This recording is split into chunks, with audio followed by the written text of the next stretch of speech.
Hey, yeah, it's been a long time since I did a diecast pickup video because, you see, I do have a lot to update quite up here, but you see this case that I put the diecast in?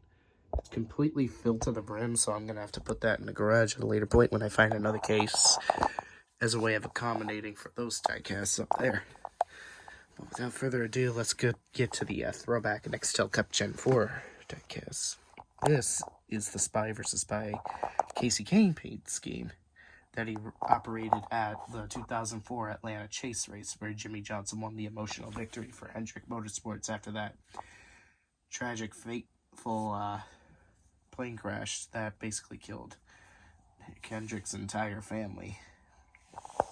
Who would have thought that Casey Kane would end up being part of that family in 2012? This will give a lot of Casey Kane fans nightmares, and I don't blame them for feeling traumatized as soon as they see this paint scheme.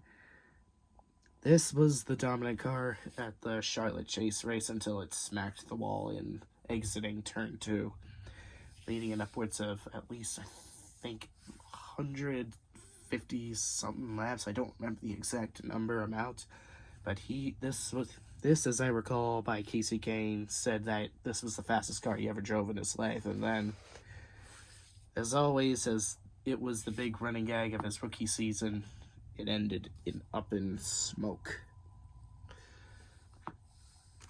The next is a paint scheme he drove at Auto Club in 2005, the one Greg Biffle won at. And of course, it wrecked yet again.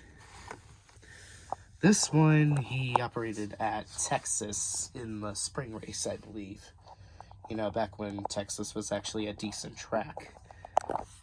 It was still not liked by the majority of people that loved North Wilkesboro more and Rockingham, but even during its Gen 4 days, it managed to produce some pretty damn thriller races on 1.5 mile tracks like Texas. There was a lot of early crashes problems in the 1990s, but they were later fixed, and they made the races decently watchable again.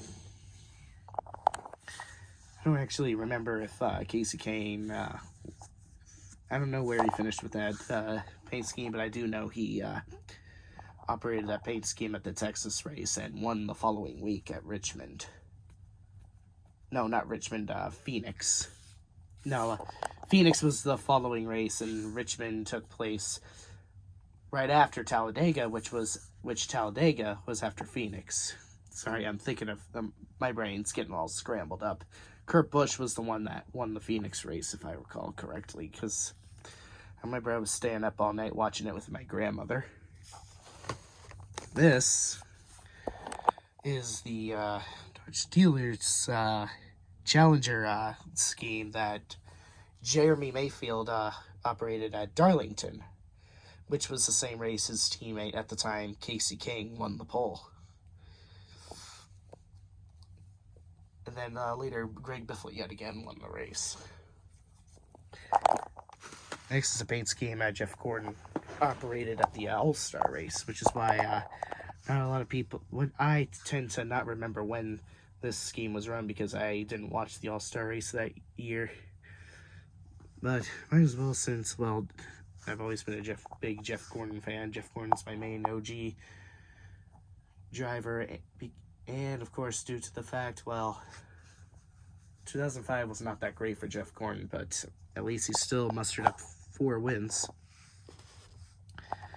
Next is the standard paint scheme for Brian Vickers. Technically, I already kind of had it, but the hood is much different from the 2004 paint scheme. And last but not least is a scheme that Dale Jarrett operated at the Atlanta race in 2004 in the spring race, the one Dale Earnhardt Jr. won at. And here's all the other Gen 7 diecasts that I bought at Walmart. Well, Walmart mixed with Target.